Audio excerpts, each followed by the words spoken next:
Shalom bien-aimé, que la grâce de Dieu soit avec toi. Je partage avec toi ce qu'on appelle les 8 clés du bonheur, qu'on trouve dans Matthieu 5, versets 1 à 2. Au verset 3, la première clé dit ceci. Heureux les pauvres en esprit, car le royaume des cieux est à eux. D'autres versions disent, heureux ceux qui se reconnaissent spirituellement pauvres.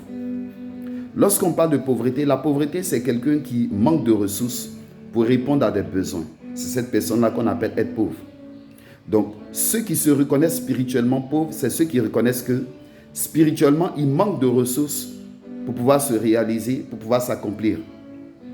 Et laisse-moi te dire que ces personnes-là donc trouvent leurs ressources en qui? Dans le Seigneur, en l'Éternel. Ils reconnaissent donc qu'ils ont besoin de l'Éternel.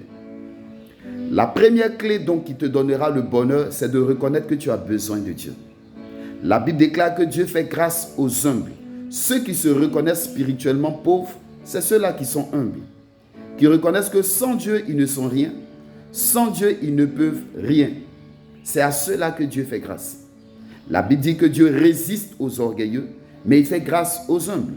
Et la même Bible nous dit que dans le livre d'Éphésiens 2, verset 8, nous sommes sauvés par grâce. Donc nous bénéficions de l'action de Dieu par grâce, pas par nos efforts, mais par grâce. Mais cette grâce-là est accordée à ceux qui sont humbles ou encore à ceux qui se reconnaissent spirituellement pauvres.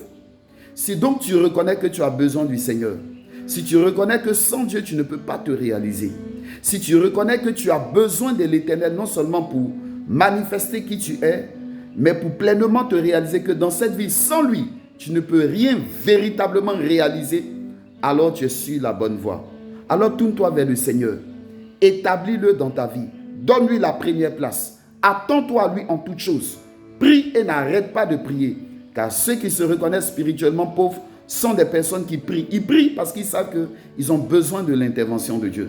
Il dit dans le livre de 2 Chroniques 7, verset 14, « Si le peuple sur lequel mon nom est invoqué s'humilie devant moi, prie, cherche ma face, mon Dieu, je l'exaucerai. » Dieu n'a pas de limite. Dieu peut tout. Nous, hommes, nous sommes limités. Raison pour laquelle nous avons besoin de nous connecter à lui qui est la source, afin de pouvoir recevoir sa force illimitée pour pouvoir nous réaliser. Que Dieu te donne d'avoir un cœur humble. Que Dieu te donne de reconnaître que spirituellement tu es pauvre et que tu as besoin de lui. La Bible dit que si tu reconnais que spirituellement tu es pauvre, le royaume des cieux est à toi. C'est quoi le royaume des cieux? C'est les bontés de Dieu qui sont manifestes. C'est tout ce que Jésus a manifesté. Entre autres, la délivrance, la guérison, la direction de l'esprit, la présence du Saint-Esprit, la victoire, l'épanouissement, le succès, toutes ces choses qui sont dans le royaume des cieux seront ton partage. Si tu reconnais que spirituellement tu es pauvre, si tu reconnais que tu as besoin de lui, si tu apprends à t'humilier devant lui, alors tu bénéficieras de sa grâce. Je prie que la grâce de Dieu soit sur toi alors que tu t'humilies devant Dieu, et je prie que les bénéfices sinon du royaume des cieux soient manifestes dans ta vie. Shalom et que Dieu te bénisse.